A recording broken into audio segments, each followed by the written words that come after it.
Bonjour à tous, bienvenue dans ce nouvel épisode dans la tête d'un gérant de club de fitness. Salut Fab. Salut Seb, salut à tous. Ça va? Ouais, impeccable, on est chaud. Ouais, on est chaud. On est chaud, on va taper dans quoi aujourd'hui? On va continuer à taper dans les coulisses du Fitness Club 4 étoiles épisode 2 où on va regarder, analyser tes KPI. Alors, on avait fait une première partie pour rappel où on avait parlé de l'offre du panier moyen que tu regardais. On a parlé de la fidélisation avec taux de résiliation à suivre, l'importance de regarder son taux de parrainage et pour finir, les taux de fréquentation. On a parlé de Paul Bedford. On a donné beaucoup d'informations sur ce premier épisode. N'hésitez pas à aller le voir. On vous le conseille d'ailleurs, parce que là aujourd'hui c'est la partie 2, donc c'est la suite. Maintenant, on va immédiatement rentrer dans le sujet, je pense. On va pas perdre de temps. On va attaquer la partie, je pense, qui va plaire énormément. C'est la partie acquisition avec tout ce qui est taux de transformation, taux de no-show, rendez-vous pris. Je sais que toi, on l'a dit précédemment, tu n'as pas eu d'impact sur tes taux de transformation ou légèrement entre le passage de tes anciennes offres et de tes nouvelles offres. Je pense que c'est lié au fait que tu as tellement mis d'énergie dans la reconstruction de ton offre, dans la réflexion de la présentation des tarifs, etc.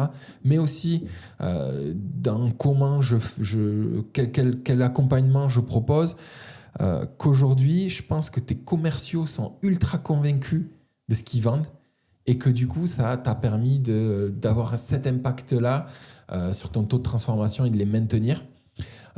On va le voir, hein, au-delà des formations que tu leur proposes, du roleplay. Moi, je voulais faire juste une petite introduction sur ça. Donc, tes taux de transformation, KPI, au niveau de la KPI de vente, comment tu l'analyses, toi, du coup? Alors, au niveau de mes taux de transformation, j'ai donc un tableau de suivi qui me permet en fait de piloter mes commerciaux. Donc, concrètement, chaque vente qui est faite est inscrite dans un tableau. Et ça permet d'avoir automatiquement mes infos en taux de transformation qui ressortent. Donc moi, comment je pilote ça? Simplement, j'ai un pourcentage renforcé qui est donc le pourcentage global de mon équipe, où très simplement l'objectif il est d'être au-dessus de 80%. Et ensuite, on a un pourcentage par commerciaux, ce qui me permet de voir en fait qui a tiré le pourcentage global vers le haut et qui l'a fait au contraire baisser vers le bas. Donc voilà comment je l'analyse très simplement. Après, je vais plus loin sur mes taux de transformation. Je vais regarder aussi qu'est-ce qui a été vendu. C'est facile de vendre à 80% si tu vends à 30 balles par mois. Alors dans mon club, je te rassure, on ne vend pas à 30 balles par mois, mais tu le sais déjà. Maintenant, on a des formules qu'on préfère vendre quand on accompagne les adhérents ou quand on les accompagne un peu moins. Et donc moi, mon travail, ça va être comme ce matin, avant même de faire cet épisode, ce matin, j'ai regardé concrètement les taux de conversion du mois d'août et même de début septembre. Et j'ai regardé aussi combien avait été vendu avec des formules que je souhaite vendre et combien n'ont pas été vendus. Ce qui me permet en fait simplement de pouvoir envoyer le petit message sympa que j'ai fait d'ailleurs ce matin à mon équipe en disant « c'est bien ». On est sur les objectifs, les taux de conversion sont bons, attention, j'ai vu que, et par contre, sur ça, c'est top. Et du coup, en fait, je rectifie comme ça. Donc, en fait, moi, j'ai une vision globale, taux de transfo, ensuite segmenté par commerciaux, et ensuite, je vois la granularité à deux endroits, sur quel abonnement vendu et sur la partie précaire ou engagée. En gros, j'ai aussi la data globalement sur 100 ventes, combien ont été vendus sur l'engagement et combien n'ont pas été vendus sur l'engagement. Et j'ai un dernier point, c'est dans mon pack démarrage, à combien il a été vendu. Parce qu'on a des stratégies commerciales où on peut le remiser. Et je veux voir s'ils l'ont vendu à tel tarif ou tel tarif. Et c'est ce que je regarde dans mes datas. Oui, et je refais une parenthèse par rapport à la première partie. On expliquait que tout ça, tu ne l'as pas mis en place comme ça du jour au lendemain, que c'est à la portée de tout le monde, mais je suppose que dans un premier temps, tu as été analyser tes taux de transformation. Après, tu t'es dit, mais il me manque de la granularité, j'ai besoin de savoir quel commercial Tout à fait. performe mieux qu'un autre pour Complètement. aider le commercial qui a des taux de transformation un peu plus bas que les autres. Et pour finir, tu avais besoin d'une granularité supérieure par commercial, celle de savoir quelle offre était vendue en priorité. C'est exactement ça. Des fois, on a l'impression d'avoir une réponse. Et en fait, quand tu l'analyses ou que tu cherches le pourquoi, tu vois que tu ne peux pas avoir de réponse. Donc, tu es obligé à ce moment-là d'aller creuser la data pour justement voir où est le problème. C'est comme si on te disait ton moteur de la voiture, il fait du bruit. Ok, il y a un problème, mais que si tu ne sais pas où il est précisément, quelle pièce tu dois changer dans le moteur, ou optimiser, ou améliorer, ou réparer, tu ne peux pas traiter le truc. Donc, en effet, grosse KPI hyper important, le taux de conversion, mais elle ne sert à rien si jamais tu ne peux pas savoir, ok, qu'est-ce que tu dois faire pour traiter le truc. Et le problème, c'est que sans la granularité des informations, souvent, c'est un peu compliqué à piloter juste par un taux de transformation. Ok, donc là, tu as quand même un taux de transfo de 80%. C'est quand même un sacré taux de transfo. Ouais, c'est un très bon taux de transfo. Encore une fois, je veux le dire, pour signer 80 nouveaux contrats dans ton club, il te faut 100 rendez-vous faits. Enfin, la stat, elle est incroyable. Ouais, la stat est très bonne. Et en plus de ça, on a des paniers moyens qui sont très bons. Donc, en fait, l'un et l'autre, moi, je suis assez satisfait de mes équipes. J'ai plein de sujets derrière, hein. Recrutement, onboarding, formation, roleplay. Il y a tout. Retravail de la plaquette. Retravail de la plaquette, énorme gap pour la posture commerciale. Il y a plein de choses qui font que, mais encore une fois, là, l'idée, c'est que par exemple, un gérant qui nous écoute et qui dit, mais moi, en fait, je suis tout seul à vendre. La plupart des gérants, c'est le cas. Je sais mes ventes parce que c'est moi qui les fais tout, mais en fait, j'ai pas vraiment de data, donc c'est que du ressenti et ça permet pas de piloter le ressenti, malheureusement. Il faut pas s'inquiéter. L'idée, c'est de commencer brique après brique, comme moi, je l'ai fait dans mon club. Taux de transfo classique, un Google Sheet, nom, prénom du prospect, date du rendez-vous, est-ce qu'il a signé ou pas. Exactement. Voilà. Et après, tu vas aller chercher plus d'infos en disant, OK, il a signé, mais s'il a signé avec un menu déroulant, quelle formule, quel panier moyen, quel pack démarrage, et quel commercial, si jamais s'il y a plusieurs commerciaux, etc. Et on fait remonter ça. Et après, dans le tableau renforcé, ça c'est un peu plus embêtant parce qu'en vrai, il y a des formules à créer qui ne sont pas si simples que ça. Mais maintenant, avec ChatGPT, on peut quand même les construire si on lui pose les bonnes questions. On peut aller chercher du coup automatiquement de la granularité sur les informations qui permet vraiment d'avoir le compas dans l'œil. Nous, dans le réseau, on vient de créer un tableau Google Sheet clé en main pour les gérants avec un petit tuto qui fait que même si aujourd'hui le gérant il n'a pas du tout de data, etc., moi je ne sais pas accompagner un gérant qui n'a pas de data. Donc en fait, la première chose qu'on fait, c'est qu'on lui donne la data. Donc du coup, il prend le tableau et il intègre avec le petit tuto les petites informations qui permettent de l'adapter à son club. Et derrière, on est tranquille, on sait qu'on pourra piloter. Oui, c'est le fameux GPS RéseauFit. Ouais, le GPS RéseauFit, exactement. Et puis, il y a une petite feuille où il y a le suivi des taux de transformation avec... voilà. C'est trop bien. Et oui, du coup, donc là, on est sur la partie acquisition. Nous, l'acquisition, ça englobe deux pôles, en gros, le pôle marketing pour l'obtention des leads et le pôle commercial. Et le pôle commercial, les 3 KPI clés, ça va être les taux de transfo, on en a déjà parlé. Ça va être les no-shows, donc en fonction du nombre de rendez-vous qui a été pris, combien se sont présentés réellement au club. Et pour finir, le nombre de rendez-vous pris entre le nombre de contacts et entre le nombre de contacts et combien ont pris un rendez-vous. Tout à fait. Voilà, trois informations essentielles à traiter. Elles sont pas si simples à traiter. J'ai encore des choses à faire bien évoluer sur ces sujets-là. Le taux de conversion, il est assez simple avec un tableau comme on l'a vu. Le taux de rendez-vous pris rendez-vous honoré. Ouais. Et rendez-vous honoré. Celui-là aussi, il est assez facile en fait, à suivre en vrai de vrai. Mais encore une fois, c'est une question d'organisation. Soit tu bosses seul avec ton Google Sheet et à chaque fois que tu as un rendez-vous qui est pris, tu fais ton tableau rendez-vous pris et puis tu mets quand il est fait ou pas fait ou s'il est en eau chaud, etc., qui te permet d'avoir la granularité au niveau de la data, de l'information. soit tu travailles avec des prestataires qui le font pour toi, des professionnels qui ont les outils qui permettent d'avoir ces informations-là. Là, tu l'as, toi, ton taux de non-show là là, sous les yeux, non, je ne l'ai pas. Il faudrait que j'aille sur Lead pour avoir l'information. Là, je ne l'ai pas sous les yeux. Mon taux de no-show, je ne l'ai pas. Oui, ça aussi, c'est encore une fois, on vous donne un exemple. Mais si il vous faut, vous faites 80% de taux de transfo, ok, il vous faut, et vous voulez faire 80 contrats dans le mois. Ça voudrait dire qu'il vous faudra faire 100 rendez-vous pris. Ouais. Si vous avez un taux de no-show de 50%, c'est-à-dire que la moitié des personnes ne viennent pas au rendez-vous, ça veut dire que pour signer vos 80 contrats, il vous faudra 200 rendez-vous pris.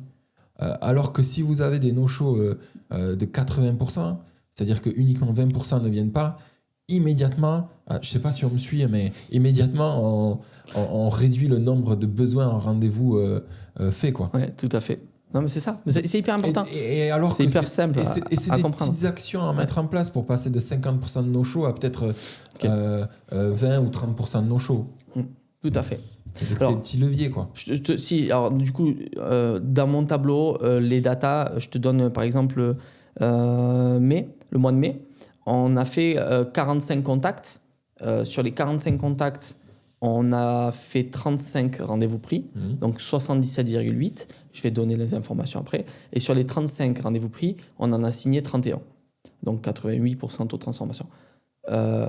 Donc, on pourrait se dire, oui, mais là, du coup, 45 contacts, c'est très peu. Alors, ça va dépendre de la ville, de la taille du club, tout ça. Donc, c'est vraiment subjectif. Malgré tout, il y a quand même une info. 77,8%, c'est énorme. Entre contacts et rendez-vous pris, c'est énorme. Donc, j'explique. Ces 45 contacts ne sont pas issus de publicité poussée. Donc, en gros, ça va être beaucoup de parrainage. Ça va être beaucoup de bouche à oreille, d'inopinés qui viennent au club directement. Et donc voilà. Pourquoi ? Parce que dans la logique, offre, moteur, acquisition. Et actuellement, moi-même, dans ma propre vie, dans mon club, je suis en train de pousser la partie acquisition que depuis fin de premier semestre, début de deuxième semestre, avec la partie, plusieurs canaux d'acquisition. Et donc maintenant que tout est bien solide, etc., c'est le moment où, maintenant on met plein gaz, on ouvre les vannes et on fait feu.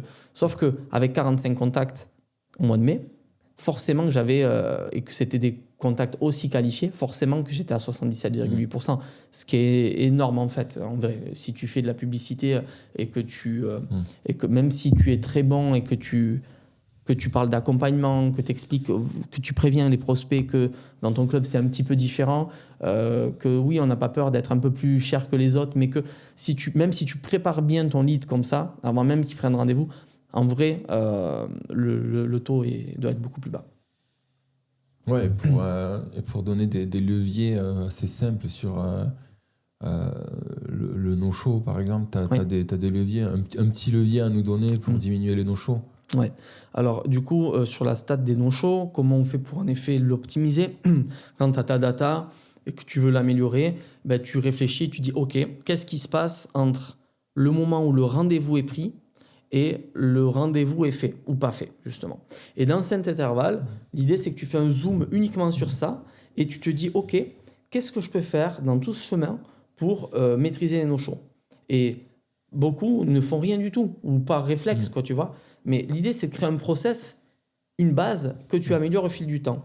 Donc, je vais donner des petits tips comme ça, même si là, c'est pour survoler un petit peu le sujet.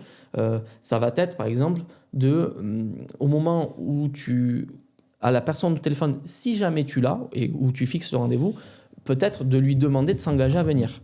De lui dire, OK, je t'attendrai, j'ai bloqué le rendez-vous pour t'attendre, c'est bon pour toi, tu seras bien là ? Et juste lui demander de dire, oui, je serai là. Ça, c'est peut-être un premier gap qui va faire augmenter le taux. Mais il y en a plein d'autres. C'est telle personne qui va te recevoir. Exactement, mettre de l'affectif, etc., etc. Mais ça va être aussi le fait, peut-être, par exemple, un deuxième tips, pour en donner un deuxième, d'envoyer automatiquement ou pas, ou le faire manuellement, un petit SMS juste après qu'on ait fixé le rendez-vous pour lui rappeler l'heure, la date et le lieu et la personne qui va l'accueillir. C'est des petits détails, et peut-être faire la même chose aussi un petit peu avant le rendez-vous pour lui rappeler et tout ça. Bon, après, il y a d'autres tips un peu plus poussés où tu veux faire une petite vidéo sur WhatsApp, parce que WhatsApp est vraiment hyper bien ouvert, où tu dis regarde, salut, c'est Marie du Fitness Club, donc je t'attends mardi à 16h. Ça se passera juste ici, sur ce bureau. Je vais t'expliquer tout et puis je te montrerai le club et tout ça. Donc, hâte de te rencontrer. Et forcément, quand tu vas jusqu'à ce niveau-là, tes taux de conversion ils continuent d'évoluer, même si tu as fait beaucoup de choses avant, quoi. Ok. Merci pour ces petits conseils. Yes. Qu'est-ce qu'on a vu du coup? Taux de transfo, rendez-vous pris. Tu as commencé à nous parler aussi de nombre de contacts à rendez-vous pris. Ouais, c'est le dernier en fait. De contacts à rendez-vous pris, c'est le dernier levier pour augmenter ta capacité à ce que tes publicités et autres te rapportent de l'argent et que tu aies un retour sur investissement rapidement. Donc, entre contacts et rendez-vous pris, pour moi, c'est la data la plus complexe à avoir. Oui. Donc, pourquoi? Parce que je vais te donner un exemple tout bête. Des fois, tu as une personne qui va envoyer un mail pour avoir des informations. Eh bien, cette personne-là, le premier réflexe que tu dois avoir, c'est de l'intégrer dans tes datas. C'est un contact du mois. Sauf qu'une personne qui t'appelle, qui te demande des informations ou autre, c'est un contact aussi. Et donc, si tes commerciaux ou toi-même n'as pas pris l'habitude à chaque fois qu'il y a un contact, de l'intégrer, soit dans ton Google Sheet, soit sur Lead ou sur tous les autres logiciels ou outils qui permettent justement de faire un suivi des prospects, à la fin, tu n'as pas la data. Donc, en fait, tu ne peux pas améliorer ton pourcentage puisque tu n'as pas la data. Donc, en gros, c'est une question de rigueur et d'organisation et de process pour qu'à chaque fois que tu as un contact entrant, de l'inopiné qui passe dans ton club comme ça, parce qu'il a vu le club au dernier moment, à celui qui t'appelle, etc., chaque fois rentrer la data. Et ça, ça se fait au fil du temps, ça ne se fait pas du jour au lendemain. Et clairement, c'est peut-être la data qu'il faudra aller chercher en dernier. C'est-à-dire qu'en gros, il faut déjà maîtriser toutes les autres. Et celle-là, c'est la dernière, même si elle est hyper importante en vrai de vrai.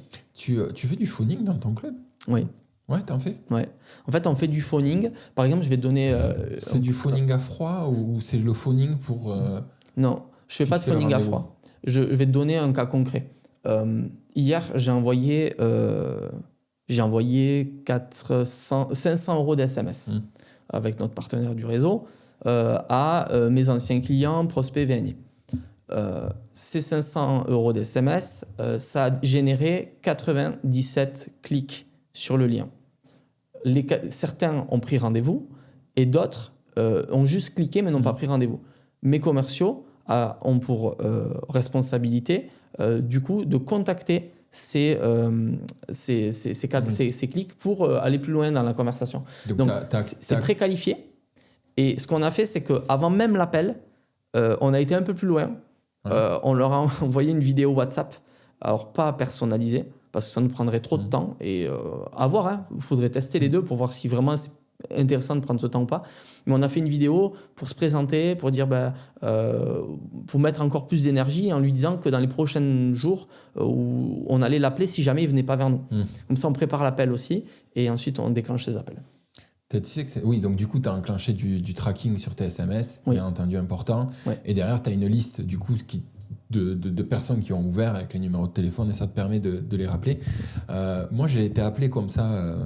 Je regardais pour des voitures sur différents sites là. Et ça m'est arrivé 2 fois. Alors, je me suis inscrit sur un site. J'avais enregistré une config. Du coup, j'ai le commercial qui m'a appelé immédiatement. Là, c'était assez facile. J'avais laissé mes coordonnées. Mais après, je sais plus, mais je reçois un SMS du concessionnaire du coin. Bonjour, est-ce que vous êtes à la recherche on a une super offre à vous proposer. Et j'ai cliqué par curiosité. J'aime bien voir comment ça fonctionne, tout ça. Et j'ai juste cliqué, mais ça, il n'y a rien d'engageant derrière. Hein. Et 3-4 jours plus tard, le concessionnaire qui m'appelle, bonjour. Voilà, je suis le commercial. Enfin, je n'ai pas fait ça comme ça, mais on a vu que vous avez porté un intérêt à notre SMS. Donc, sans le tracking, tu peux pas faire ça. Complètement. Et alors après, là, du coup, c'est... Oui, vas-y. Et donc, du coup, toi, l'objectif de ces appels, c'est même plus présenter le club, c'est prendre rendez-vous. tout à fait. Voilà. Objectif, c'est prendre rendez-vous. Tout à fait, complètement. Et, Et donc là, tu te dis, pardon, je te coupais, Ouais. vas-y. mais du coup, là, j'ai parlé d'SMS Oui. sur un envoi ponctuel ou de mail. Je fais une petite bulle sur ça, une petite parenthèse. Les SMS, beaucoup de gérants qui vont nous écouter disent mais ça marche pas ou autre. Mais comment tu le sais? Est-ce que tu as regardé vraiment le retour sur investissement des SMS? Oui, là, en gros, si ça t'a coûté 500 €, t'as 80. Et on fera le point dans 15 jours, voir l'impact financier. Mais en vrai de vrai, moi, si je le fais, c'est que ça marche. Oui. Ça marche surtout sur les anciens clients chez moi. Les anciens clients, si chaque envoi que tu te fais un petit tableau ou grâce à peut-être ton Google Sheet de vente, tu dis que l'acquisition, la provenance, c'est le SMS. Pour le savoir, il faut poser la question. C'est comment vous nous avez connus. La personne va te donner un truc vague. Oui, mais peut-être qu'il faut affiner la question. C'est OK, très bien, mais du coup, qu'est-ce qui vous a amené là maintenant à venir? C'est quoi le déclencheur, le dernier déclencheur? Ah, ben j'ai reçu un SMS, du coup, tac, OK, j'ai l'info. Et je la note. Et si tu es bon dans tes questions, tu vas avoir des réponses beaucoup plus précises et du coup la data. Et du coup, tu sauras que peut-être tu auras fait 15 inscriptions ou 10 grâce à ces 500 € et que du coup, en fait, l'impact financier, il est énormissime pour le club. Et donc, peut-être il faut le faire. Multiplier les canaux d'acquisition, pour moi, c'est clé. Mais il faut y penser. Quel mail envoyer, quel SMS envoyer, quelle campagne mettre en place, quelle campagne parrainage, quelle campagne... voilà. Donc... Ouais, là, du coup, tu es parti sur la partie j'ai fait la marketing. bulle, ouais, j'ai fait la petite bulle sur ça. Je me souviens plus ce que je disais initialement, Seb. Faut que tu m'aides. J'ai fait la bulle sur les gérants qui pourraient dire le SMS, ça fonctionne pas. Mais je voulais rebondir sur un sujet. Le rendez-vous pris. Ah oui, voilà, c'est ça. Donc là, j'ai parlé des SMS ou des campagnes ponctuelles qu'on envoyait. Maintenant, tout autour de ça, bien évidemment, sur le site web et à d'autres endroits, on a des leads qui rentrent naturellement sans qu'on aille les chercher. Donc ceux-là, nous, quand ils remplissent un formulaire, on va recevoir un mail. Ils vont rentrer dans notre logiciel de lead, parce que j'utilise lead, mais il y a plusieurs logiciels qui peuvent exister. Et à chaque fois qu'ils rentrent dans lead génère un son sur l'ordinateur qui fait que le commercial, en effet, lui aussi, il peut t'appeler immédiatement. Voilà, parce que, bon, je ne vais pas rappeler ce que tout le monde connaît, mais c'est hyper important de rappeler le prospect au moment où il donne ses coordonnées. Ok, donc là, tu viens d'analyser, tu as commencé à partir sur la partie marketing.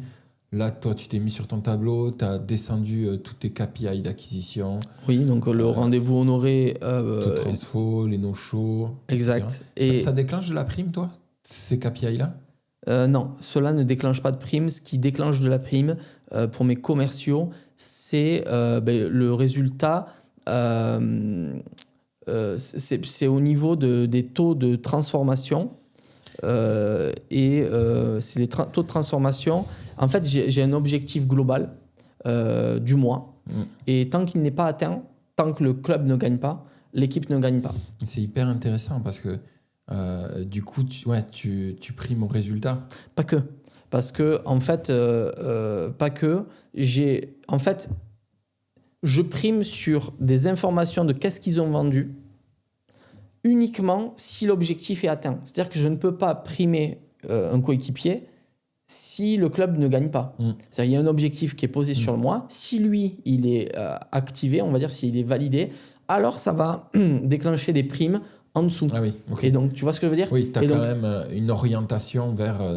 objectif global, voilà. quand même. Parce que si l'entreprise ne fonctionne pas, je ne peux pas distribuer des primes. Et les primes, après, elles sont distribuées en fonction de qu'est-ce qu'ils ont vendu comme pack démarrage. Est-ce qu'ils vendent à 247 ou à 147, ça a une incidence?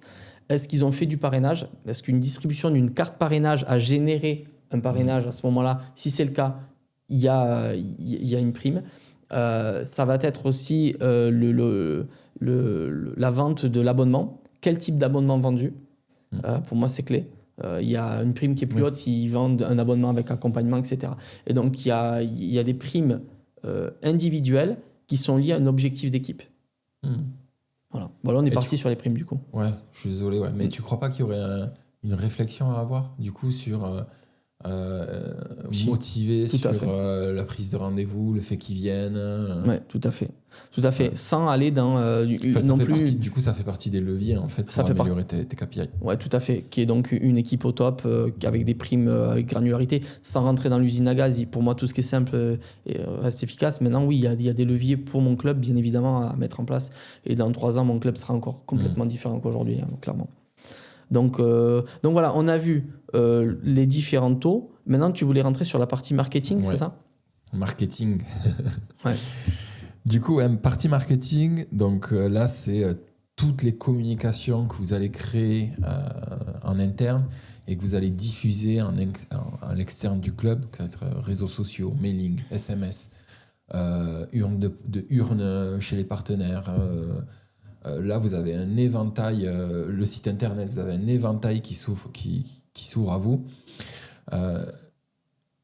Là, nous, c'est une KPI, toi et moi, où on va aller la regarder à la fin parce que on a tellement mis d'énergie sur les KPI d'avant qu'aujourd'hui, la pression que tu as, Fabien, à avoir de nouveaux leads, il te faut très peu de leads pour atteindre tes objectifs de signature. Tout à l'heure, tu l'as dit en montrant le mois de mai, il t'a fallu 45 contacts pour signer, c'est ça? 35 rendez-vous pour signer 31 personnes. Ouais.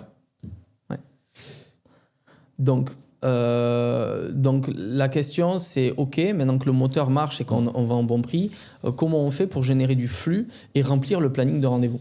Ouais, et quel KPI tu vas regarder à ce moment-là en fait? Ouais. Tout à l'heure, tu as parlé de ROI.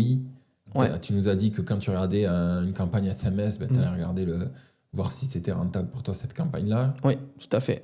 Le premier contact, les pourcentages dont on a parlé tout à l'heure sont déjà clés parce que le nombre de contacts par rapport au nombre de rendez-vous signés, même s'il y a un peu de granularité dedans dans les pourcentages, ça va nous donner déjà la rentabilité. Le tout, c'est de faire croître le nombre de contacts sans faire trop baisser le pourcentage, les 2 pourcentages de rendez-vous pris et de rendez-vous honorés.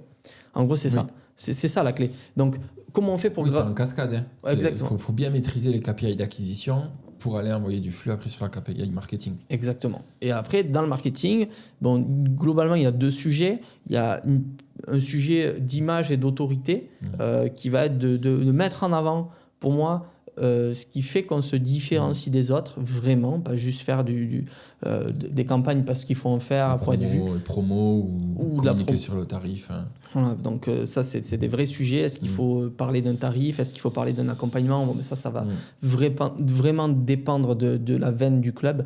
Mais quand tu fais un travail sur l'offre, après, tu as vraiment envie de les mettre en avant pour différencier des low cost, notamment. Mais du coup, tu as le sujet qu'est-ce que image et autorité du club et le sujet purement acquisition qui d'un côté permettra de réchauffer un peu l'audience et de l'autre côté permettra d'aller fixer des rendez-vous concrètement. Sur la partie marketing, moi dans mon club aujourd'hui à date, je n'utilise pas d'agence de marketing digital. C'est peut-être une erreur, on va le voir dans les prochains mois. Je fais des petits tests parce que j'aime bien comparer aussi. Je fais des tests en interne. Et comme ça aussi, quand je vais demander à une entreprise, une marketing digital de mettre en place quelque chose, j'aurai un petit peu aussi plus de contexte et d'informations. Et peut-être de la data sur quel type de pub a fonctionné pour toi. Exactement. L'orientation que tu avais pris dans ces pubs. Oui, tout à fait. Donc là, je fais plein de tests. Je fais des vidéos où je fais des petits tests dans le club, hors du club, etc. Et que j'envoie et je vois les impressions et que je vois l'impact sur les rendez-vous, etc. Donc, je suis en train de mettre en place tout ça, de tout tester au niveau marketing. Ouais, c'est quand même fou parce que là, de comment tu dis ça, en fait, c'est dingue parce que moi, je le sens quand je te parle, tu as zéro pression sur ton nombre de leads, en fait. Tu vois ce que je veux dire? C'est-à-dire que pour moi, tu as tellement fait ce qu'il fallait sur la partie avant, moteur, que ton nombre de leads, tu vas avoir du flux naturel. Mais tu sais que je discutais avec un gérant du réseau il n'y a pas longtemps, et pareil, qui disait que en fait, le bouche à oreille faisait toute la différence pour lui. Quoi. Si tu l'actives bien, il n'avait pas de budget parce qu'il y avait un flux naturel qui se faisait. Parce que Regarde, je vais te donner un truc très clair, c'est que quand tu vas à 30-40 euros par mois, tu peux, par la force des choses, moins bien accompagner tes clients que quand tu vends à 70. Je te dis une bêtise, hein. C'est logique. Du coup, tes taux de résiliation vont augmenter. Tu ne seras pas à 3%, tu seras peut-être à 4,5%. Du coup, en termes d'acquisition, en plus que tu as un moteur qui ne marche pas bien parce que tu ne vends pas au bon prix, eh bien, en plus de ça, tu es sur une course au volume. Et la course au volume, elle est affreuse pour un gérant. Il n'y a rien de plus stressant. Je l'ai vécu pendant des années. C'est en gros se dire, punaise, tous les mois, j'ai ça qui sort, il faut au minimum que je fasse ça. Sauf que si tu maîtrises parfaitement la résiliation, derrière, en fait, et que tu as un panier moyen très haut, c'est beaucoup plus simple d'être beaucoup moins en pression sur l'acquisition. Après, franchement, c'est peut-être aussi un tort, parce que tant que je ne suis pas limité dans mon nombre d'adhérents, il faut que j'aille taper le plafond quand même pour optimiser ma renta. Donc du coup, c'est pour ça que de toute façon, j'accélère, mais en effet, sans cette pression financière, parce que mon club fonctionne et gagne de l'argent, et que du coup, j'ai pas de pression financière urgente.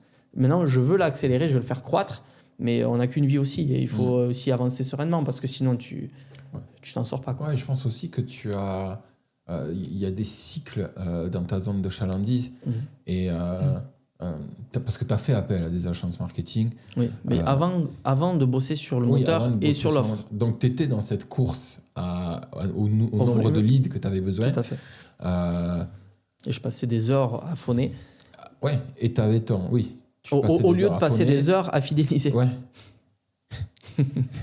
Et en fait, tu t'es rendu compte aussi que cette course au volume de leads, ces campagnes agressives, ta zone de chalandise, elle s'épuisait, elle en avait marre de ton discours, etc. Aujourd'hui, je pense que là, ça doit faire, 2-3 ans que tu es sorti de ça. Aujourd'hui, ta zone de chalandise te perçoit différemment, parce que je crois aussi que Johan Mosny, il fait ce travail-là, d'analyse de comment te perçoivent tes clients externes. Tes clients et tes anciens clients, et tes prospects, et tous ceux qui connaissent de près ou de loin le nom de ton club grâce à des enquêtes de satisfaction qui te permet en effet d'avoir de la clarté sur tout ça, parce que des fois si on veut se mettre des œillères et puis dire non, tout va bien, mon club il est parfait, mais non, en fait il faut se remettre en question. Ouais, donc là juste pour finir sur cette partie marketing, en fait là vous voyez bien qu'on est dans une situation où en fait on pourrait vous faire la liste de tous les leviers possibles et inimaginables. Mais en fait, on voit bien que pour le club de Fabien, il y a tellement eu de travail fait en amont, terrain, à l'intérieur du club, qu'aujourd'hui, il y a zéro pression sur la partie obtention de nouveaux leads. Ça vient tout seul, c'est du qualifié, ça vient du parrainage, du bouche à oreille dans la zone de chalandise. Et ce résultat-là, c'est un résultat mis en place depuis un an et demi, et qui, pour moi, montre aussi le fait que ton club est ultra sain aujourd'hui. Il y a encore plein de choses à améliorer. Le club ne fait qu'évoluer d'une année sur l'autre. Tu vas avoir les curseurs qui vont descendre à droite, à gauche. Mais aujourd'hui, la base, elle est ultra solide. Oui, tout à fait. Et puis, mon club doit être rentable parce que je sors quand même d'un redressement judiciaire que j'ai eu suite à, comme on l'a expliqué dans un des précédents podcasts, suite à une succession de choses qui ont fait que. Et que du coup, en fait, moi, tous les ans, je dois verser une partie de la dette finalement qu'avait accumulé mon club, justement parce que j'avais pas mis en place ces offres et que j'avais pas traité le moteur. Donc en fait aujourd'hui mon club doit être plus que rentable pour garder de la rentabilité et en même temps rembourser les dettes du passé. Donc c'est vital, et aujourd'hui franchement j'ai qu'une peine finalement, c'est de ne pas avoir fait ce travail-là plus tôt. Et voilà. Ouais, tu as fait ton expérience. Une belle expérience que du coup, aujourd'hui, on essaye de transmettre rapidement au maximum de gérants passionnés, quoi. Là, je pense que toute cette expérience que tu as emmagasinée pour atteindre ces résultats aujourd'hui, à dupliquer, à déployer, à partager, mais c'est une mine d'or, quoi. Ouais, je pense qu'on fait un super boulot. Non, c'est vrai. Là, je pense qu'on a fait toutes les KPI d'activité du coup dans ton club. Moi, j'aimerais faire quand même un dernier point sur la partie du coup santé financière de ton club parce que comprendre que d'aller piloter ces KPI d'activité, taux de transfo, le panier moyen, il y a du pécunier derrière, mais un taux de transfo 80%, en argent, ça se traduit pas. Oui, tout à fait. Moi, j'aimerais faire... L'indicateur final, c'est la rentabilité du club. Voilà, c'est le chiffre d'affaires et la rentabilité. Ce qui reste après, les charges et tout ça. Ouais. Aujourd'hui, tu as une idée un peu de l'atterrissage que tu vas faire sur 2025 ? Ouais. Je pense que 2025, l'atterrissage en termes de prévisionnel, on doit être à plus... on doit faire un plus 70 000 euros par rapport à N-1. Par rapport à N-1. Un chiffre d'affaires, hein. Normalement, en rentabilité. C'est-à-dire en bénéfice pur. Ah ouais. L'augmentation en fait qui s'est passée sur l'augmentation qu'on a eue sur le chiffre d'affaires depuis janvier 2025, c'est une augmentation qui n'a pas engendré de charges supplémentaires. Et donc du coup, tout le plus, c'est du vrai plus. Et donc comme je le prévoyais, alors bon, normalement la courbe devrait croître sur le semestre 2, comme je l'ai expliqué tout à l'heure en termes de développement de chiffre d'affaires. Toute la courbe, tout ce que j'avais prévisionné, au final, on est en train de le valider. La seule chose que là, actuellement, je suis en train d'essayer de vraiment de cadrer bien, c'est l'augmentation du pourcentage de vente de formules avec accompagnement. En gros, j'ai un vrai focus là-dessus. Et je pense que j'ai 2 focus, c'est l'acquisition. Les taux de conversion sont très bons, mais je voudrais que mes commerciaux soient encore plus à l'aise pour continuer à augmenter mon taux de vente sur des formules accompagnées. Ok, donc tu aimerais passer passer de 80% à 83-84%, mais dans tes formules abonnement, augmenter ce pourcentage. Oui, tout à fait. Okay. Pour continuer à faire croître le chiffre d'affaires et du coup la rentabilité. Ok, ouais. En fait, là, c'est bien ce que tu dis parce que on remarque bien que là, le point que tu es en train de faire, c'est ok, là, j'ai fait X euros de chiffre d'affaires en plus, mais en face, j'ai eu besoin de ressources en charge de 0, quoi. Ouais. Donc c'est du bonus pur à la fin de l'année sur ton bilan comptable. Ouais, complètement. Et même mieux que ça, j'ai l'impression même qu'on a réussi à optimiser les dépenses d'un autre côté. Donc d'un côté, on augmente le chiffre d'affaires et de l'autre, au niveau des charges, on a maîtrisé. Alors du coup, après, c'est toujours ce vase communicant. C'est ok, mais est-ce qu'on investit ? Parce que du coup, c'est vrai qu'en parallèle de ça, on est rentré dans une dynamique d'investissement. Parce que, en fait, depuis les dernières années, avec le Covid, avec tout plein de choses, mon club n'était pas en posture. D'ailleurs, si j'ai glissé en redressement judiciaire, c'est aussi, ça sous-entend aussi que j'étais pas en posture d'investir. Donc, du coup, 2026 sera une année d'investissement, grâce justement à un bilan plus sympa. Et en fait, ça a déjà commencé sur l'expérience client. L'investissement n'a pas été humain, etc. Mais il a été plutôt sur... parce que l'humain était déjà là, en vrai. Et il a été sur des petites choses en interne pour améliorer l'expérience client. Toute la partie qu'on propose de faire peut-être après la rentabilité. Tu sais, la plupart des gérants se disent « Moi, je n'augmenterai pas mes tarifs parce que mon club, il est pas très beau, je n'ai pas changé l'immobilier depuis tant de temps, la peinture, et j'ai un truc à faire, ici et ça. » Et en fait, c'est tout l'inverse. Déjà, fais comme moi, mets-le en position rentable et ensuite, fais petit à petit tes investissements pour le rendre mieux avec du marketing olfactif, avec...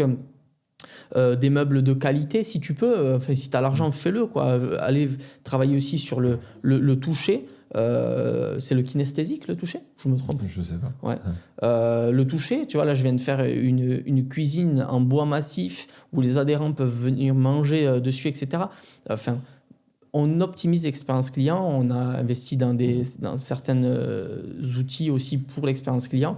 Et donc, du coup, on réenclenche un processus d'investissement parce que l'objectif n'est pas non plus d'aller faire des gros bénéfices en fin d'année si tu ne réinvestis pas. Il vaut mieux investir de l'argent et faire augmenter très rapidement l'expérience client au service de la fidélisation, du panier moyen, du bouche-oreille, de tout ce qui va bien. Et parce que ton club, c'est comme tout. Si tu le fais pas évoluer au fur et à mesure, à un moment donné, ça va quand même être compliqué. Donc, au moment où tu gagnes de l'argent, plutôt que d'aller payer des impôts en fin d'année importants, même si en vrai, vu que j'ai eu quand même de la dette passée, les impôts, je les aurais pas de suite. Et on a du déficit à récupérer. Mais en vrai de vrai, il faut quand même réinvestir de l'argent pour garder cette dynamique. C'est comme tout dans la vie. Si tu fais... et même de faire petit à petit, ça permet de créer ce petit effet à chaque fois, le club évolue. Mais complètement. Et tu vois, je suis dans cette logique de me dire, tu vois... Mais là, c'est... l'autre jour, là, quand je suis rentré dans le club, je comprenais pas, il y avait un truc qui avait changé, là. Et tu me disais, en fait, c'est juste le coup de peinture en bas, cette bande-là noire, et le bandeau LED qui avait été mis en place. Ouais. Et tu vois, je suis dans cette logique-là Alors, c'est peut-être une mauvaise logique financière d'investir au fur et à mesure sans forcément aller faire du crédit bancaire, à moins d'avoir vraiment un gros projet. Mais sur les petites choses... Oui, tu vas être dans l'autofinancement pour pas dépendre complètement. de... Tu vois, tout le plus, une partie du plus chaque mois vont me permettre de changer une machine, de mettre en place un super meuble avec du bois massif pour mon accueil, parce que j'ai envie de le changer, ou de mettre du marketing olfactif, par exemple, etc. Des petites choses comme ça qui vont venir compléter et faire évoluer le club petit à petit plutôt que de faire un gros coup d'un coup. Tu vois l'idée ? Mais tu te souviens, c'est Fabrice Montron qui disait ça aussi, qui faisait ça plutôt que de tout changer d'un coup, il allait faire pièce par pièce. Ouais, c'est ça. Ah ouais, je me souvenais plus de ça. Ouais. Et j'ai aussi un leasing qui s'arrête en novembre, qui est clé, parce que j'ai un peu plus de 2000 € hors taxe, 2200 € hors taxe de leasing qui s'arrête en novembre, qui va encore permettre d'accroître la rentabilité du club par la baisse des charges, en fait. Voilà. Là, tu parles de trésor, du coup. On parle de trésor, on parle de trésor. Ouais. Et ok, cool. Donc, il y a de bonnes perspectives. On voit bien que l'expert comptable, on ne peut pas lui faire à l'envers. Non, tu m'as dit que c'était un leasing après. Ah ouais. On en charge, du coup. On est en charge, ok. Et du coup, donc là, tu fais par exemple plus 4000, tu faisais en moyenne plus 4000 de CA. Du coup, donc, tu as le leasing qui va s'arrêter. Mois de novembre. Donc voilà, tes charges vont diminuer. Ça fera un plus 6 du coup par rapport à ce qu'on avait calculé. Et on optimise un peu les charges, donc on sera à peu près à plus 7. Et tu as le montant du remboursement du RJ tous les mois ? Ah non, c'est une fois annuel ? C'est une fois annuelle, oui. C'est une fois annuelle et ça va être autour des 20 000 €. Ok. Ah oui, donc ton leasing actuel va couvrir quasiment un peu la plus. fin du leasing. Ok. Oui, tout à fait. Ok, donc tu continueras à faire ce plus 4. Franchement, à plus 4, ça te fait 48 à l'année. Ouais, et encore que de l'autre côté, on a joué aussi. C'est-à-dire que déjà, l'année dernière, on a fait un bilan positif. Donc, on ne part pas de juste plus 4 en rentabilité. Oui. Et en plus de ça, donc c'est plus 4 par rapport à la renta de l'année dernière. Et en plus de ça, on a compressé par mois et en plus de ça, on a compressé les charges. Ouais. Alors, globalement, pour donner du contexte peut-être à ceux qui nous écoutent, mon club fait 750 mètres carrés. J'ai environ 700 adhérents. Donc, on est dans une taille de club plutôt moyenne, dans une ville de 14 000 habitants. Voilà. Pour donner un petit peu de contexte. Où tu es le plus cher de la ville. Où on est le plus cher de la ville. Et surtout, où la rentabilité du club, je l'espère, continuera de croître. Parce que finalement, là, j'ai commencé à refaire du bénéfice suite à toutes ces difficultés qu'on a eues l'année dernière. Donc, en fait, finalement, ce niveau de croissance-là, on l'a fait en 2 ans ou 1 an et demi. Parce qu'en vrai de vrai, on a commencé à impacter à partir du semestre 2 de l'année dernière. Donc, en gros... Et là, on est en fin de semestre 1 de cette année. Donc, en gros, ce dont je suis en train de parler, la transformation s'est faite en 12 mois. Ouais. Voilà. La projection prévisionnelle se fera à 1 an et demi, puisqu'on est en train de projeter au 31-12. Mais globalement, juste pour rappeler qu'en 12 mois, les transformations peuvent être hyper importantes dans un club de fitness et dans sa rentabilité. Ouais, donc du coup, tu as eu cet effet... ce cercle vertueux, là, augmentation du chiffre d'affaires, du coup, par le fait que tes adhérents restent plus longtemps, augmentation du panier moyen, maintien des charges. Même baisse des charges, puisque comme je le disais, pour beaucoup en fait, de baisse des charges, c'était aussi lié à l'acquisition, parce que vu que j'ai activé le parrainage à fond, le parrainage, ça me coûte quasiment rien. Oui, tu avais coupé justement cette agence pub. Marketing digital, aussi, oui, tout à fait. Ce qui m'a fait aussi faire quand même une baisse belle. Tu te souviens du montant? C'est un peu plus de 1 000 € par mois, hors budget supplémentaire. Merci. Hors budget pour sponsoriser. Ouais. Voilà. Mais encore une fois, pour moi, c'est un très bon choix de travailler avec une agence de marketing digital, je pense, mais uniquement, même j'en suis convaincu, mais uniquement quand tu maîtrises ton offre et ton moteur. Et à ce moment-là, tu fais feu. Et c'est ce que j'ai fait, j'ai coupé un petit peu les dépenses, j'ai revu mon offre, j'ai retravaillé mon moteur, et maintenant, je vais réactiver la partie acquisition. Et je pense que d'ici quelques temps, je vais réactiver aussi une agence externe bien choisie. Dans le réseau, on travaille avec des prestats qui sont sélectionnés pour justement leur capacité à faire du quali. Moi, c'est clairement ce que je veux. Eh bien, top. Qu'est-ce qu'on pourrait dire à nos auditeurs sur la partie santé financière? Qu'est-ce qu'ils pourraient aller regarder? De regarder les deux parties dans les coulisses du club de Fabien, voir peut-être se lister les KPI qu'on a évoqués et mois par mois, essayer de trouver un moyen d'aller rechercher cette data. Donc voilà. Je pense qu'on a fait le tour, Fab. Ben ouais, on a bien traité le sujet, j'ai l'impression. Non, c'est une vision globale. Ouais. Après, si, peut-être... non, je sais pas, en termes d'organisation, peut-être on parle de data, tout ça, mais à quel moment, etc. Mais j'aurais peut-être un conseil à donner aux gérants là. Ouais, vas-y. On n'en a pas parlé sur la mise en place. Toi, tu as beaucoup de. Aujourd'hui, c'est ton équipe qui fait en sorte de faire remonter cette data. Alors, premier point, je pense que d'ailleurs, c'est ce qu'on fait dans le réseau. Quand un gérant démarre dans le réseau, le premier point, c'est de fixer un créneau récurrent chaque semaine à une date et un jour, une heure précise pour faire avancer des sujets comme la data ou l'analyse ou le pilotage. Et en gros, la première chose que pourrait faire un gérant qui nous écoute là, c'est peut-être arrêter de faire ça un petit peu au moment où il semble être bon de le faire, mais plutôt de se dire, ok, non, il y a un moment qui est prévu. Je dis une bêtise, c'est le mardi matin à 10h et jusqu'à 11h30. Et je l'ai positionné sur mon planning et je l'ai mis en récurrent. Ce qui fait que du coup, forcément, aucun rendez-vous viendra se greffer sur celui-ci et qu'il y aura chaque semaine 1h30 sur lesquelles on va pouvoir faire avancer les tableaux, regarder, analyser, envoyer le petit message à l'équipe pour faire comprendre ce qui s'est passé, etc. Donc ça serait vraiment la clé numéro 1. Clé numéro 2, forcément, ça va être après de déléguer, comme tu l'as dit, faire en sorte que les équipes puissent avoir le niveau de conscience pour pouvoir lire ces chiffres ou les intégrer sur votre tableau pour que vous n'ayez plus vous-même à les intégrer sur le tableau, mais que les équipes le fassent par pôle de responsabilité. Celui qui gère les résiliations, il met à la résiliation du mois. Celui qui gère, il met, etc. De manière à ce que tout soit mis ici. Et mieux que ça serait que derrière, vous demandiez peut-être à vos équipes de l'analyser. Analyser, ça veut dire, OK, ce mois-ci, voici le niveau de résiliation. La granularité, c'est ça. Parce que du coup, on a vu qu'il y avait X personnes qui avaient résilié pour tel et tel motif. Du coup, solution, toujours l'équipe qui fait ça, je mets ça en place, je teste. Si Fabien, tu approuves, ou alors vous lui donnez carrément le champ de responsabilité en disant tu peux mettre en place des choses, je te fais confiance et on regardera l'impact le mois prochain. Voilà. Et là, quand tu mets ça en place et que chacun a son pôle de responsabilité, c'est hyper confortable pour le gérant parce que du coup, tu sais que l'équipe ne sera plus uniquement dans l'exécution, mais sera aussi dans l'analyse et l'optimisation. Ce qui fait que ton équipe montera en compétence forcément et que en fait, plus tu vas avancer, plus il y aura une certaine forme d'autonomie dans le club et où toi, en tant que pilote, tu pourras avoir un gros travail plutôt sur la partie vision et stratégie. Ouais, très clair. Très clair. Mais merci beaucoup, Fabien. Je pense qu'il y a un format qui serait ultra intéressant de faire. C'est un gérant qui vient et on analyse ses KPI à lui en direct et peut-être lui donner les leviers qu'on avait notés, qu'on a notés sur nos GPS et qu'on préconise à tous les gérants. Ouais, tout à fait. Merci à tous de nous avoir écoutés. Merci, Fabien. Ouais, avec plaisir. Non, et on vous souhaite à bientôt et toujours pareil, si vous avez des questions, quoi, vous mettez un commentaire. Et voilà. Vous vous abonnez aussi pour avoir les prochaines vidéos, que ce soit toujours Enfin, moi, j'aime bien les podcasts que je suis, m'abonner. En fait, je le fais naturellement parce que du coup, j'ai envie de voir la prochaine.